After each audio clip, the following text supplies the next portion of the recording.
Well, welcome everyone. This is Alison here from the Southern Cross Postgraduate Association. This is our final workshop for the year. We're doing writing an excellent journal article workshop with Dr. Patrick Danaher. So welcome everybody, and we are recording and we'll post to our YouTube channel. And I encourage all of you to become members of the Postgraduate Association, and in that way it keeps all these great workshops going free for students. So thanks for joining everyone, and it's all yours, Patrick. Thank you. Thanks, Alison, and good morning, everyone. And just wanting to thank Alison and the Southern Cross Postgraduate Association, given, as Alison said, it's the last of these workshops for this year. I thoroughly enjoy these workshops, and I really underscore the value of this association. It's nationally leading and internationally leading from everything that I can see. The association does excellent work, and you're all in good hands with Alison and colleagues. Thank All right. you. All right. Thank you, Alison. All right. So, as Alison said, we're looking at journal article writing and so on. And as we know, people approach their first journal article from different perspectives. And of course, you may well be working on your third or fourth or fifth or whatever, which is really good. And so this workshop is an opportunity, in a sense, to talk about first principles in relation to journal article writing, but also hopefully to consider the diversity of approaches to journal article writing, given that Alison kindly shared the disciplines and sections of the university that you are all from and so on. So great diversity there. And also, of course, whether you're writing a journal article as part of your research master's or PhD or doctoral program, or whether it's separate from that. So hopefully there's something for everyone, fingers crossed. All right, so in terms of acknowledgement of country, this is the Gumby Gumby Garden. So if you ever come to Toowoomba, and if you get out to the University of Southern Queensland's main campus in Toowoomba, this is next to, I can't somewhere around there is the Avenue of Flags. So, like many universities, USQ or UniSQ as it is these days, has flags of the international students represented in the student population, which I think is around there. And just beside that is the beautiful Gumby Gumby Gardens, a place of peace and restoration. And I get there when I can. And next to that, probably up here off the screen, is the Japanese garden, which is also beautiful in a different kind of way. So, on behalf of Empowering Editing, where I'm from today, I acknowledge the traditional custodians of the lands on which we meet today, including for me the Jagera, Gayabal and Jawa people of the Toowoomba region, where I'm located, and I pay my respects to elders past, present and emerging. So these are the points that I'm hoping that we can get through today, and we'll see how far we get with that. I do want to spend a little, not a great deal of time, but a little bit of time to encourage everyone, because my bad luck, hard luck story, sixth time lucky, not third, fourth, fifth, sixth time lucky in terms of getting my most cited journal article published. If it were not for the co-author, I would have given up probably about the third attempt. Anyway, so in other words, keep going. All right. I really do thank you, Alison, for your support and encouragement, and your colleagues. I also thank SCPA, who do terrific work. I thank all of you for coming along, giving up your time in these workshops. And this point I wanted to add here, I think is actually really important, particularly if we get to the stage with our journal articles, and hopefully you won't, but sometimes we think, oh my goodness, is this ever going to succeed? Is this worthwhile? And sometimes we think people don't get my research, the editors, if it's been desk rejected, or if the reviewers don't seem to understand what we're trying to write and so on. We can get a little bit frustrated and peeved and so on.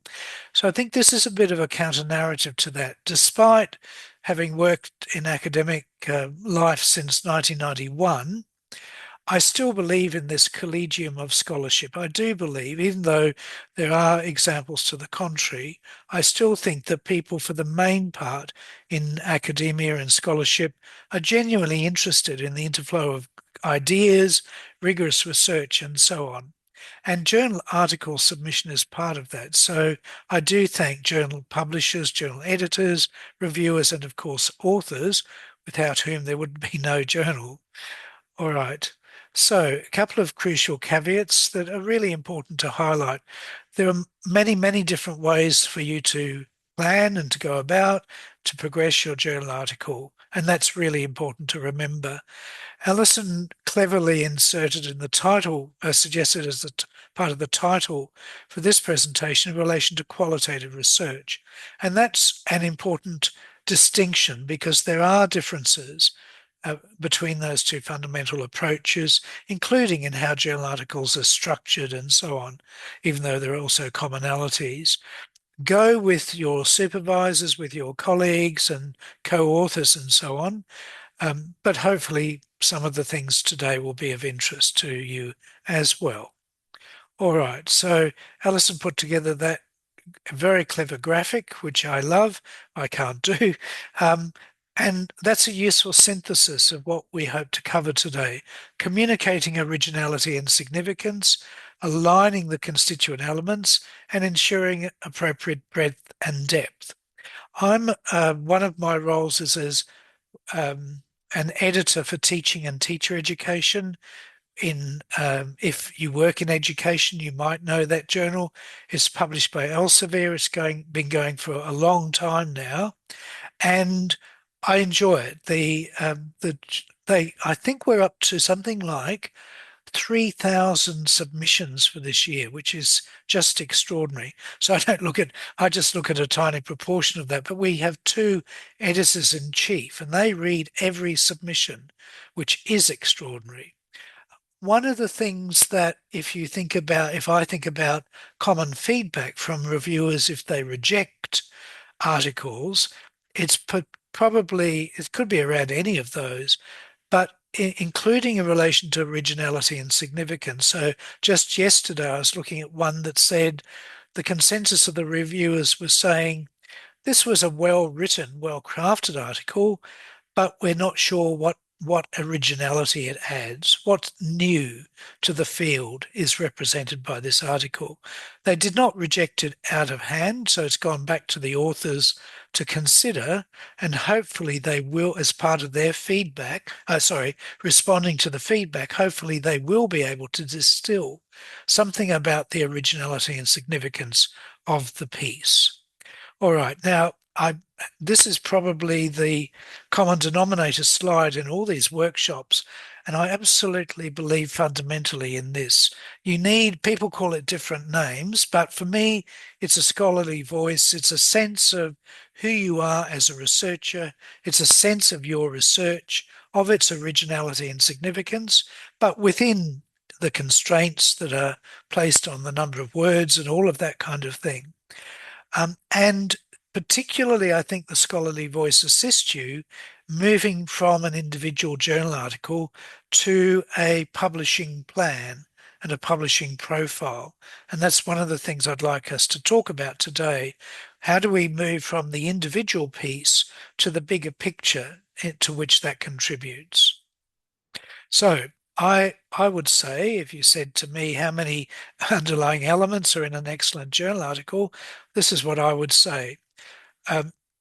I certainly believe that these elements of that, so individual and collective agency, is linked with scholarly voice. It's really having a clear sense of what your study is about, of why it's important, of how it does contribute to new knowledge. It's also a sense of that other knowledge, the existing knowledge, the literature that's already out there, and how your piece contributes to and extends that work. I also think that it's good to have short, medium, and longer term perspectives on your publishing career, including your journal articles. Um, apologies if anyone has done this, but for instance, one of the things, and I must confess, when I started out, I'm sure I did this.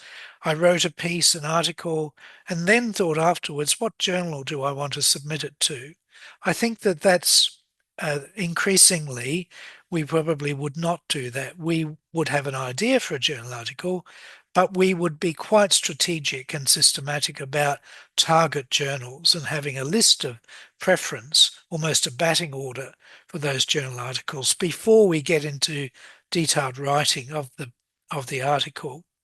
Now, despite all of the pressures and the frustrations and the rejection slips and all of that kind of thing, it's important and it is possible to have a publishing career, including journal articles, that is sustainable and fulfilling and that's enjoyable. And we think when eventually it is published, how good is that? That's really good. Now, in terms of the separate and shared interests, we do need to recognise that this is a business. That in capitalist terms, these journals, including journal publishers, including Elsevier, I mentioned a moment ago, they're worth billions of dollars. And in a sense, people are buying and selling a service. So authors are selling their scholarship and so on, and journals are buying it, and publishers are buying it, and so on. So we do need to recognize that. We need to recognize that it's a transaction, but we also, if that's all it were, I don't think it would be very worthwhile, but it's more than that. It's sharing of knowledge. And there are, whatever we might think about the details of gold and green, free access and so on, underlying that, of course, the publishers, journal publishers, unless they're professional associations, typically are there to make money. There's no doubt about that. But at the same time, this does have a democratic impulse to this. And I think it's important to recognize that there are these sometimes competing values associated with all of this. Now, in terms of indicators of journal articles, when I'm looking at a journal article I'm reviewing, when I'm editing, helping to edit a journal and looking at other reviewers' reviews of that article, and when I'm sending my own work off for review, these are some of the things that I look at. And incidentally, I would have the same elements applied to a thesis. So obviously a much bigger scale, but it's really important to have clarity. Now, that seems obvious and common sense and so on, but there are some things that I read, maybe what I write myself, where I think I'm not sure what this is about. I'm not sure how it's intended to contribute to a debate in the journal. More of that in a few minutes. So why would I be interested in reading this piece? And sometimes it's quite a good idea to make that really explicit, almost from the beginning of the introduction. What's in this? Why is it important? Almost like the so what about the particular text. Now, the coherence, and that's in Alison's graphic as well. How do the different pieces, in this case of the journal article, align? And signposting is a brilliant way of showing that coherence, of showing and telling how the pieces fit together. Now, complexity, you might think that's a little bit odd, that I've got that as well as clarity and coherence. But I guess complexity really highlights a situation where you deal with the clarity to explain clearly what the piece is about. You have a coherent signposting of how the bits and pieces fit together. There needs to be something there. Years ago, I remember one of my tutors talking about one of his colleagues, and he described that person. This was in the discipline of history, and he was a bit disparaging because he said this person had very clever writing style, but it was like peeling back an onion. And you peel back the layers of the onion, and then my tutor believed, whether it was right or not, I'm not sure, that actually there wasn't very much remaining. The onion was peeled and there was nothing there. There was nothing of substance. So I guess what I'm highlighting with complexity is that there needs to be a message worth communicating. it can and should be able to be distilled to an abstract and even to one or two sentences, but it needs to be able to be unpacked, unrolled as well in order to add value. In other words, when we get to this part of it, we should not think, well, that's obvious. That's just saying what everyone knows already. All right. We need consistency in terms of following through from the big picture to the smaller details. Transparency, and this applies to the thesis probably even more so, and that's particularly methodology. That's making really clear. Some people call it it's the next point, audit trail, and they're interlinked. It's making really clear what happened, not just how many participants, but how they were selected. Were there any complexities? Were there any trade-offs that you had to make in selecting the participants or in their availability and so on? Did you have to make difficult choices about which data to include and therefore which data to exclude? These kinds of things. So um, and part of that also is I guess being honest is not the right phrase, but it's along those lines.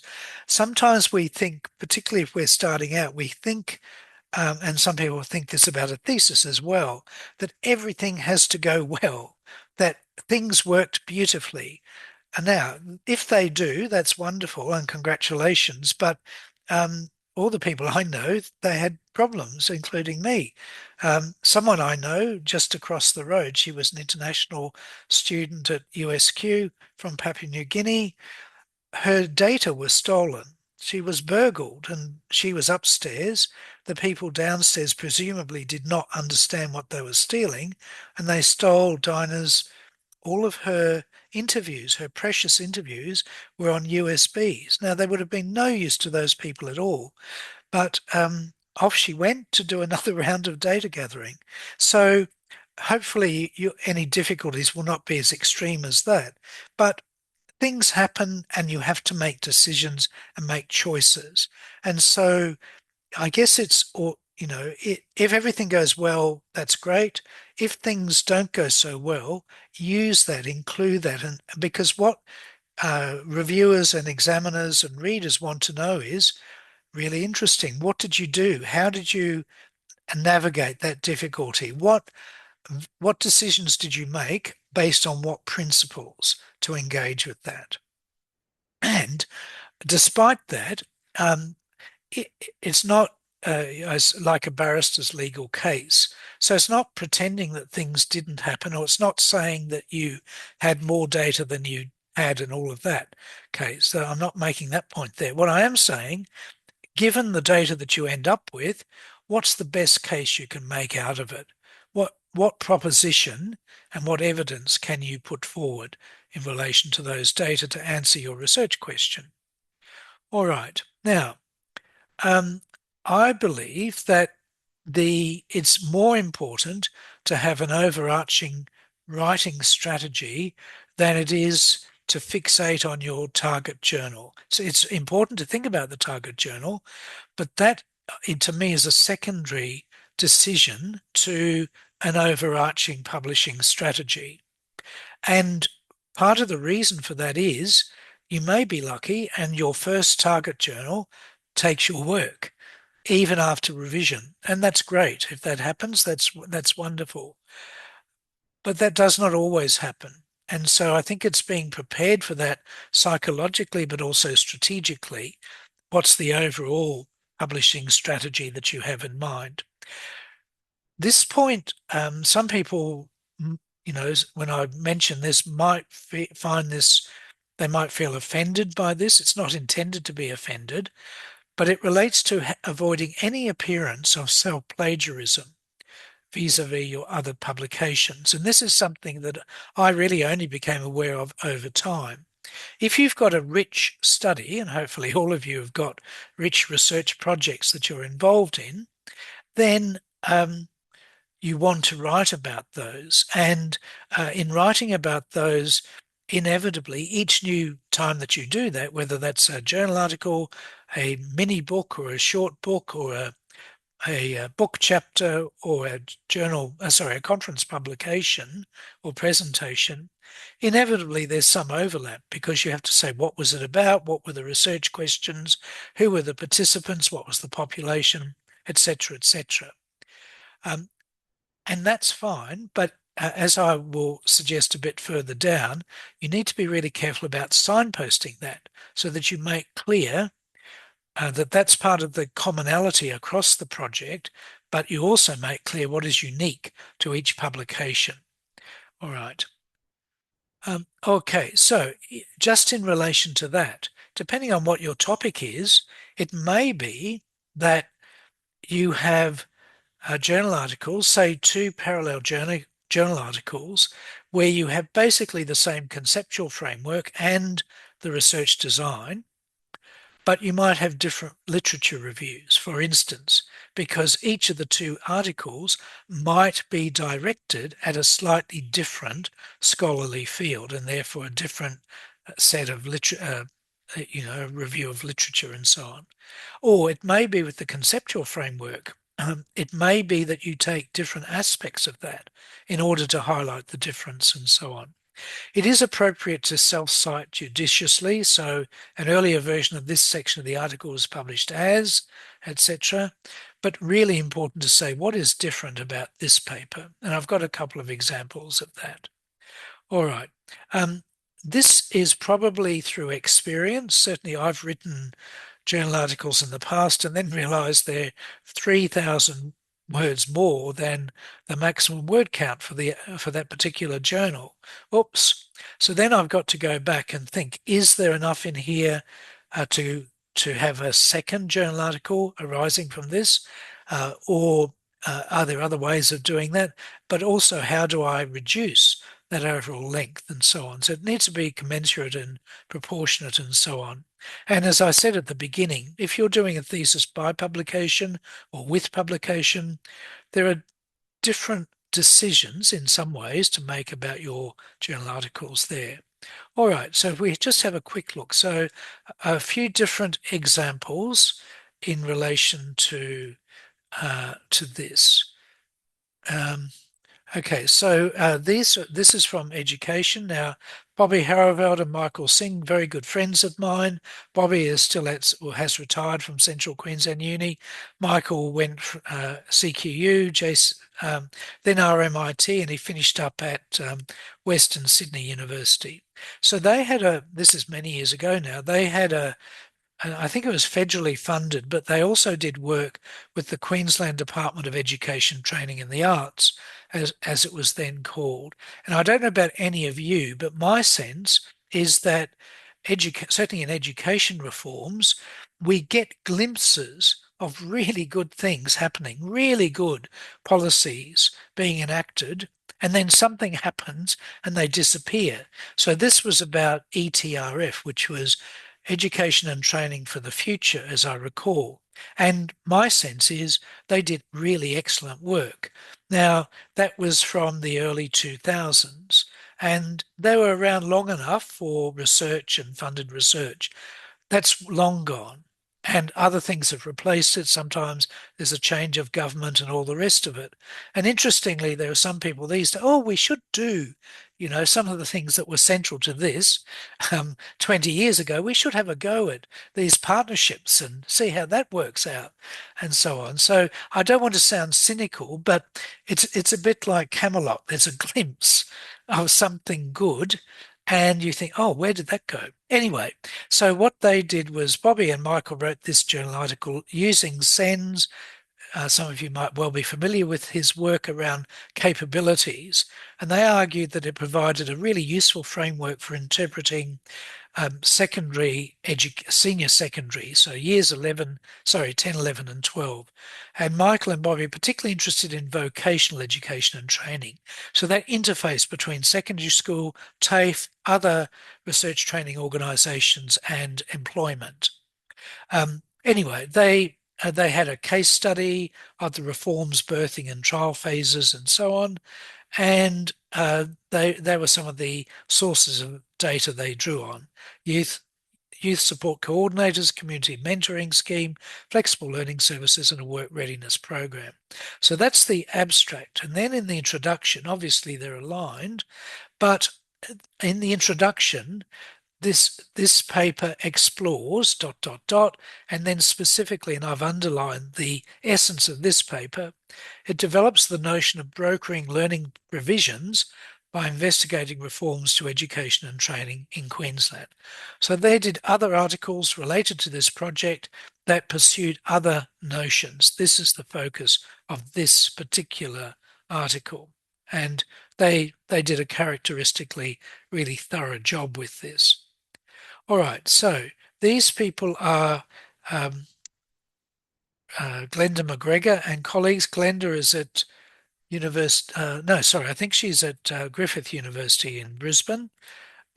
Anyway, this is part of their work. She and her colleagues, Martin Mills and so on, a number of other good people. So this paper draws together data from two projects that had not been brought together before. One project was mainstream schools, and the other project was so-called alternative schools, flexible education, and so on. And so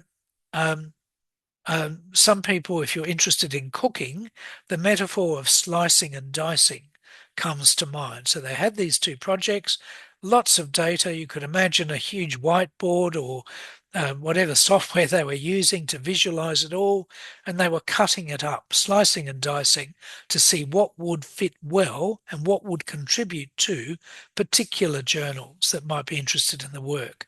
So they say here they found interesting parallels between these two projects.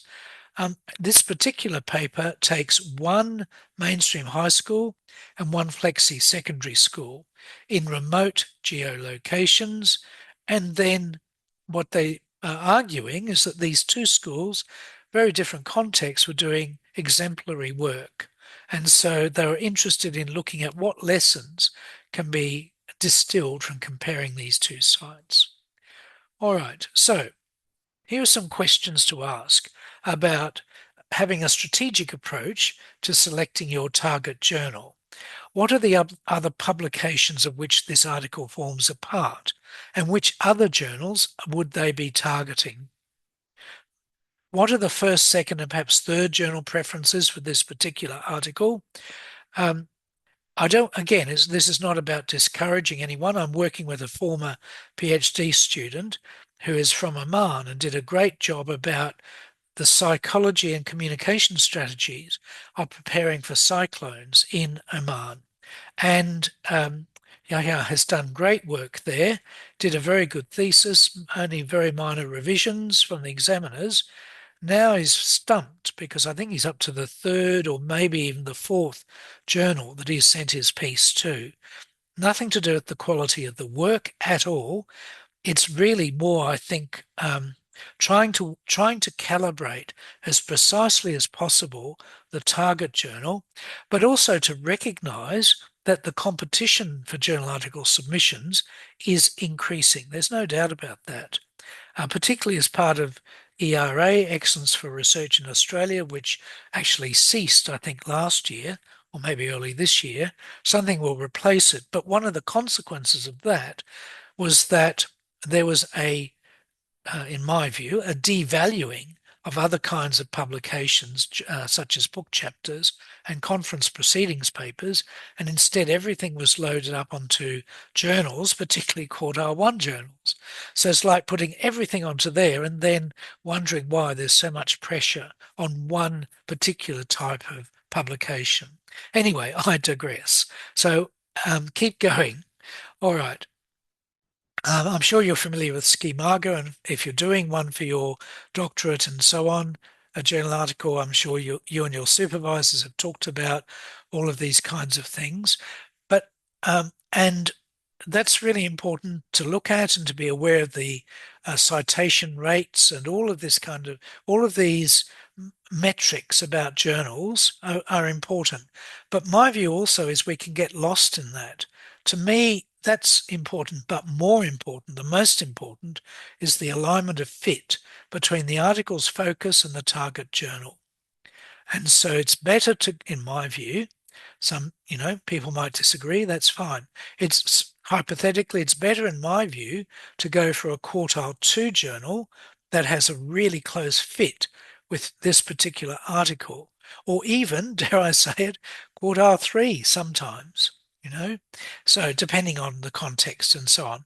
Really importantly, if you've got someone in mind who you would really like to read your work and read the article, find it, what are they reading? Where are they reading? Where would they be likely to come across your piece?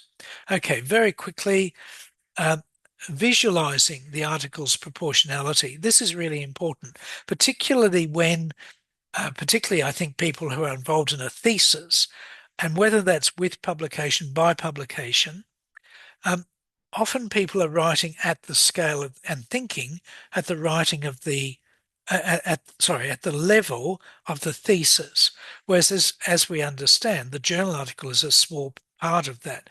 So whether that's War and Peace to Chekhov's short stories, whether that's the Sistine Chapel to a miniature in terms of painting, whether that's a huge garden, very ornamental and so on, to the equally but very different, equal but very different kind of beauty of bonsai, for instance. It's a visual reminder of what we need to look at. So we're working in a scaled down version. We're aiming for precision and in writing and specificity and non-repeatability, that really important, self-plagiarism again. But within the constraints that puts forward, we still have to assert and demonstrate the article's originality and significance, and we can do that. All right, so in terms of the abstract, this is really interesting. A number of journals these days have structured abstracts. And I think, well, we know that we all think and write in different kinds of ways.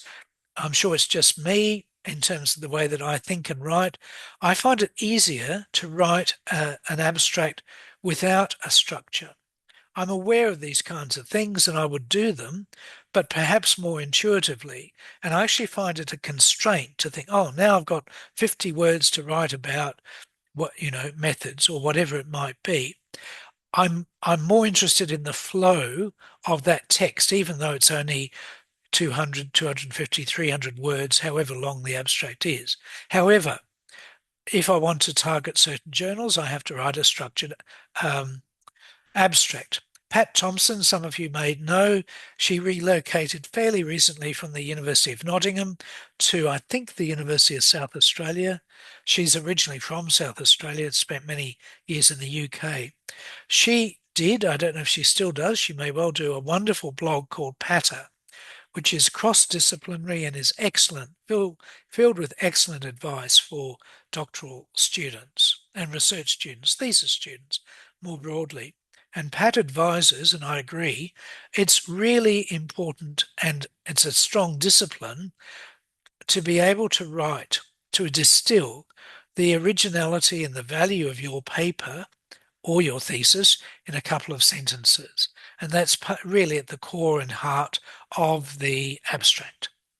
All right, so this example is from accounting. I think one of the people today is from business and law. So hopefully this might be of interest.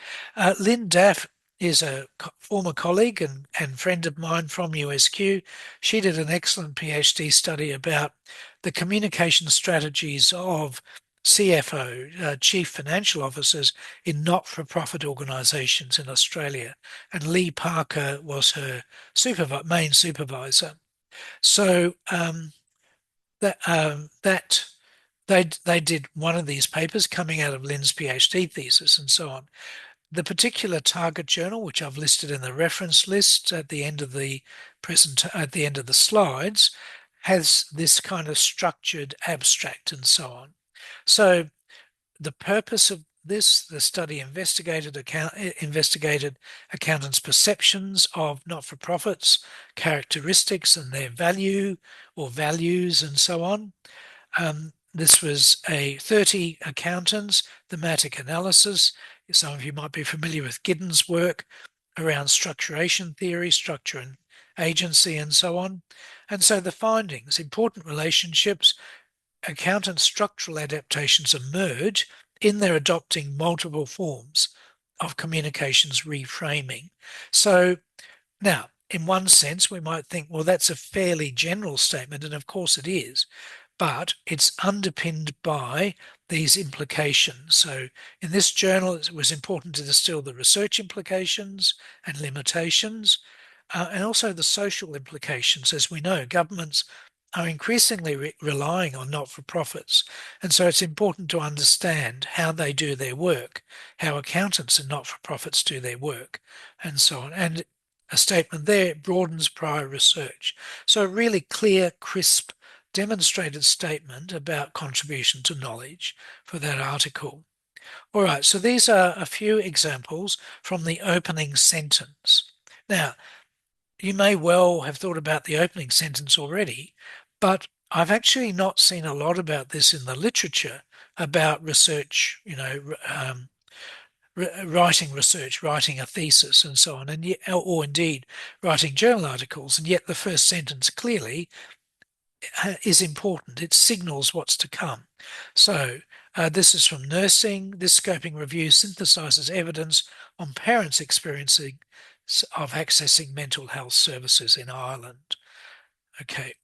I like this. This is a really metaphorical, I think this is a very lovely statement from an engineering journal article. Nature has always been a source of inspiration, knowledge and well-being from which human needs derive and the easy prey from which they feed.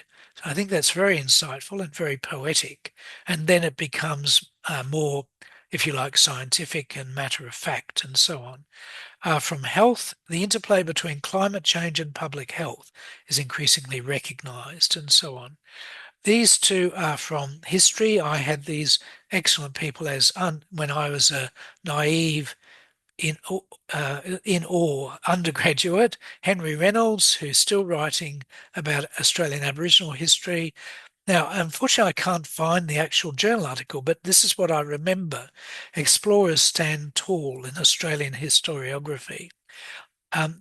He wrote something like that. That's my paraphrase, but effectively, that's how Henry started an article about the complex relationship between Indigenous populations and the explorers, so-called explorers.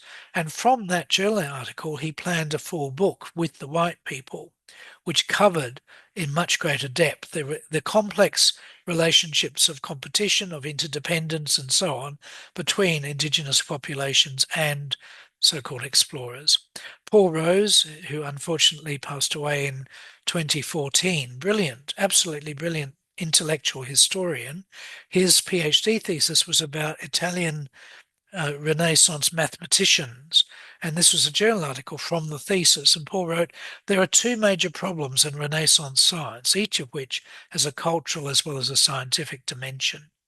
All right, so really crisp, clear, and then he went on to unpack, unroll the complexity of his argument.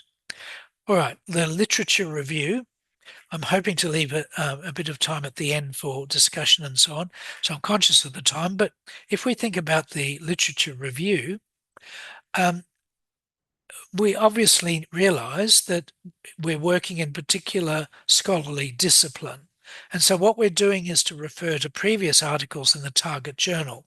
Now, this has been feedback from previous editors-in-chief of the journal I mentioned before, whereby it would be good to encourage authors, if they are accepted for publication, to include in their literature review some articles from the target journal.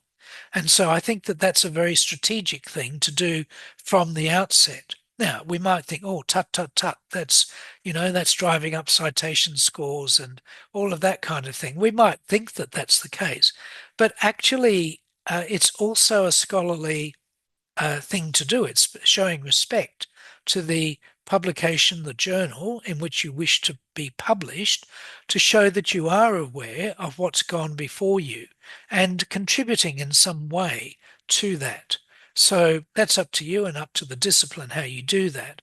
But over time, obviously, particularly if it's been going for a long time, you couldn't possibly do that for every article, but you can identify debates and you can identify emerging issues in your target journal where you think, this is something that people have got different views about. That's better, to be honest, than something where there's consensus and where you agree as well, because it limits in some ways your contribution to knowledge. Anyway, something to think about there. So what in that case it would be good to, how do you respond to that debate or that emerging issue? What's your standpoint? What's your viewpoint? Where does that come from? All right.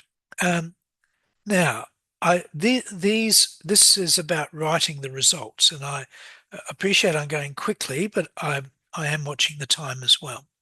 So we're at the stage now with the journal article about strategic decision making about how we present the results in this particular journal article. And bearing in mind what I said before, it's really good, particularly if you've got a really rich study, to think, okay, how am I going to slice and dice the set of data that I can draw on? So sometimes that might be, if you've got 15 participants, you might say, well, I'm only going to draw on 3 participants or 5 participants, if there's some kind of coherence to what those participants wrote. Or you might take a theme or a sub-theme, and you might have all 15 participants, but you might take only that. So there are decisions to be made there. This article, which I found really interesting in health, was about, so what these people are doing, they're reflecting on another study, but they're using it to say, really helpfully, how should we structure an effective journal article based on the topic? Now, the topic of the original article was something I find really intriguing, the concept of shame among medical students. And it's intriguing, it's disturbing, it's thought-provoking. So as we all know, and some of you may well be part of that system or have been part of that system, where we're training people to become medical practitioners, highly competitive, high stress, high workloads, and the original authors, it was only one of their themes, but it was really interesting. And this is the example taken up by Cristancho et al.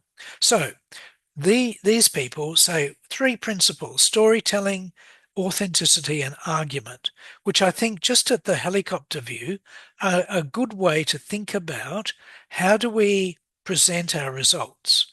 So now, depending on your topic, depending on your research question, you might think, yes, definitely authenticity has to be there, but I'm not so, and argument has to be there as well. There needs to be a clear presentation of what you're putting forward and why it's significant. But you might think storytelling is not relevant or less relevant. On the other hand, given that this is journal articles in qualitative research, perhaps people are more likely to think about storytelling. Now, the point made by these people is that storytelling with the right research questions and data and journal can be really powerful, can add significant value and really enhance the effectiveness of journal article presentations. All right, so we just have a look at this very quickly, scientific storytelling. So what was going on there? We came to understand participant shame experiences through the metaphor of fire. So that was something that individual participants may have mentioned, but it was certainly something that in the analysis that came through. All right, and then in terms of distilling it, these are some examples. I'm no good, completely worthless, inadequate medical student, feeling small, feeling stupid. These are really concerning, obviously, but they're also real, they're authentic, and it was important for the authors to share their research. And the original authors distilled those various examples of representations of shame to shame triggers and shame promoters. And it would be interesting to think also, if there were shame retardants with that fire metaphor, whether there were aspects of that actually reduced people's sense of shame and increased their resilience and their determination to keep going and so on. All right, authenticity. I think this is useful. Not everyone in qualitative research uses quotes, but most people do. And so these questions I think are useful. Is the quote illustrative? Is the quote succinct, and is it representative? So those are things to think about.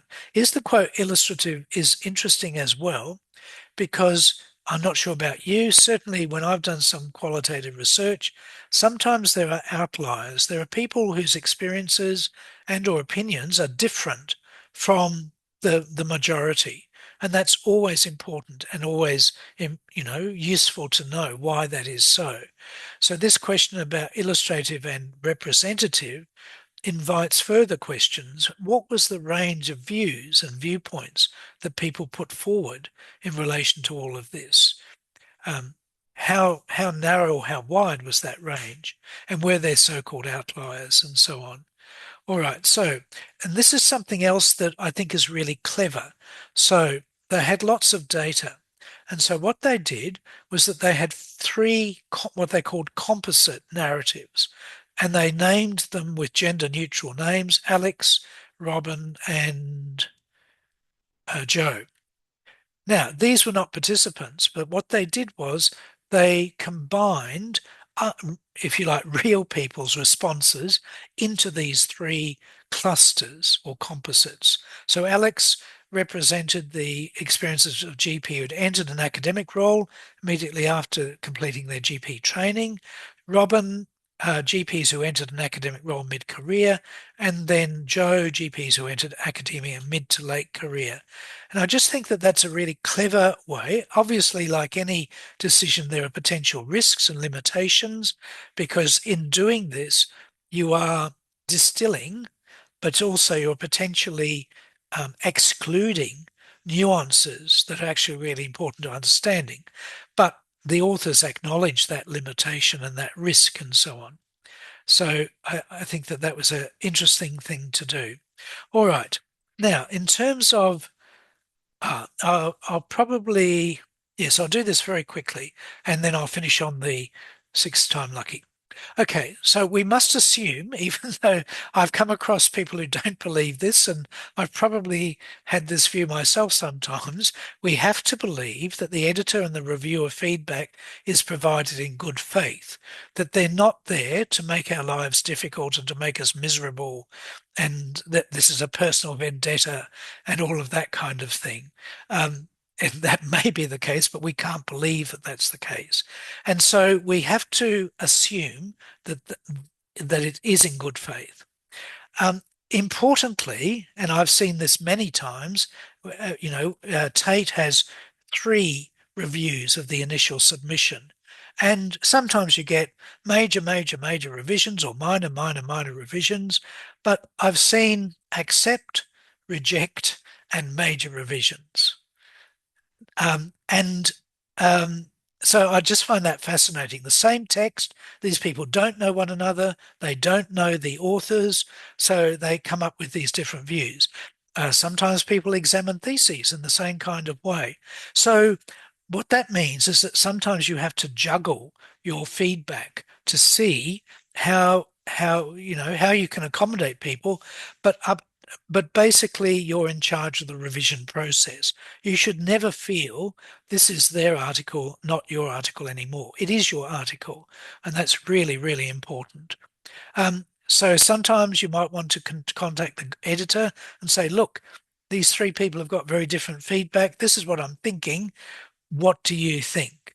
Without preempting the editor's overall, final recommendation. Now, you may not view this, but this is my experience. Sometimes, and this is probably the way that I write an article, sometimes I get to the point, if it's minor revisions, I'm happy to do that, and I can do it, more importantly. Sometimes if it's major revisions, if it's a total restructure, I would rather start a new article with that feedback and send the initial article somewhere else, because I just find it curiously cognitively difficult to change something that I have in mind as a certain shape and form into something that's quite different. That might talk about my cognitive flexibility. I don't know. All right. uh, really important, and this even more so with your thesis. There might be some for you non-negotiable aspects of the feedback with the current article that for you would actually make it something it's not meant to be, that you don't want it to be. There are plenty of fish in the sea. There are plenty of other journals. If you find yourself doing that, my suggestion, obviously talk to other people, but I think it would be terrible to publish an article and every time you pick up the journal or read it in online, think, that is someone else's work. That's not my work, even though it's got your name on it. Okay, so we'll now, just very quickly in terms of this. So the key dates here, this was nil desperandum, sixth time lucky.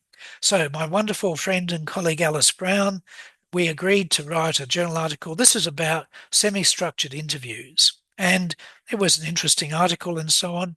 So full of optimism, we sent it off to the first target journal, quartile one, etc. Okay, so the important thing here is the date. So I started writing my part of that journal article on the 24th of July, 2014, a long time ago.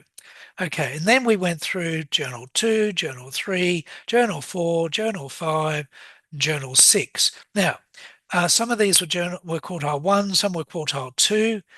I was, as I said before, ready to give up after Arctic Journal 3.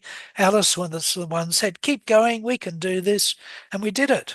So from the 24th of July 2014 to the publication in Target Journal 6, 27th of September 2017. So 3 years, 3 years, 2 months later. So now, ironically, that is my most cited journal article. I don't know about Alice, but I get more citations of people who've read that. Whether they agree with it, I don't know, but it's more commonly cited. So there's probably a moral to that story that I might think about at some stage. All right. So look, I'm sorry, everyone. I've whittled on for far too long, and I'll stop there and see what your experiences are. Oh well, excellent. Thanks, Patrick. Yes, some great points there, and a good example of persevering Yeah, uh, and to encourage to just keep going because you'll find an audience somewhere. Yes. absolutely. Okay, so over to questions and comments from people while we've still got Patrick for a few more minutes. I was just going to say, I'm literally in the process now. I had a journal picked, the article was written for that journal, and then it's been sitting with the editor for 5 weeks. And I I need to have this submitted and approved somewhere with a Q1 or Q2 to matriculate straight into my PhD. And so I was like, okay, I don't have time. And so now I'm trying to rework it, but also trying to withdraw it from that journal is tricky. There's not like a clear process for that. So I've sent some emails. And so hearing this, it's like, okay, this makes me feel better. This is the first time I've gone and had something published or gone to publish something in a journal. So this is really helpful. And it's also made me realize that before I started writing that article, I was not super clear. I had one particular journal. I was like, that's it, and I was like, oh my goodness, I really should have looked around and had some more understanding of the different types of articles that are more likely to get published, not just what I wanted to write. And that has been a steep learning curve. So yeah, this has been really helpful. And I would love to also get the slides. I was trying to do some screenshots as you're going, but I did miss a couple. Sure. But yeah, that would be amazing. That was really helpful. And I do love Pat Thompson's blog. Yes. Her Yes. stuff is great, like really, really helpful. Thanks, Nicole. And look, I agree. I met Pat at the University of Nottingham, and she's got she's full of energy and life and very encouraging. And she says it as it is in her blog, and it's Yeah. been going for a long time now. And she's written with Barbara Kamler a few books about writing a thesis and journal articles. Look, I'm sure you'll get there and so on. It is frustrating. Guilt usually is a wonderful thing. I feel very guilty when authors plaintively email me saying, Patrick, what's happening? And I say, well, we're doing our best. So you're perfectly entitled, by the sound of it, you already are, Nicole, following up with the editor and so on. And yes, it is that time thing is tricky, isn't it? It's trying to be strategic, and because often, unless we're reading side blogs or something, we don't really know how long processes take. Yes. You know, Yeah. um, people sometimes have their public facing, this period of time from submission to publication, all the rest of it. But there's a lot in between that's kind of black box. So I'm sure you'll get there, and it's great you're already thinking about alternatives and so on. And yeah, I just wish you well with all of that. Thank you. Just a quick comment. Yes, I'll send out Patrick's slides Excellent. either later today or tomorrow. Um, what else I was going to add?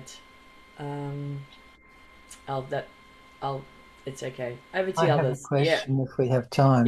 Yes, Dennis.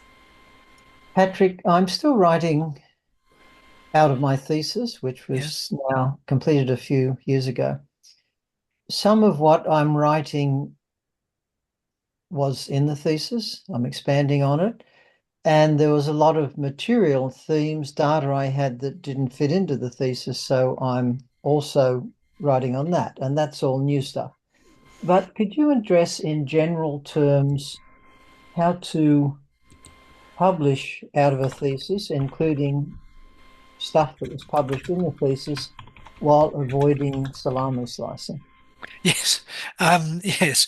No, very good point, Dennis. Thank you for that.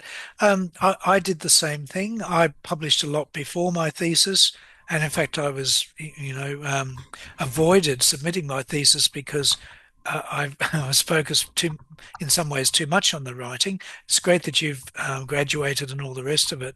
I think it's just being. So one of the things textually, and I'm sure you're doing this already, is simply indicating if there are sections of the journal article that are taken from the thesis, indicating that, this section of this article is taken from Richard's 20, whatever the the year of graduation was, and that kind of thing.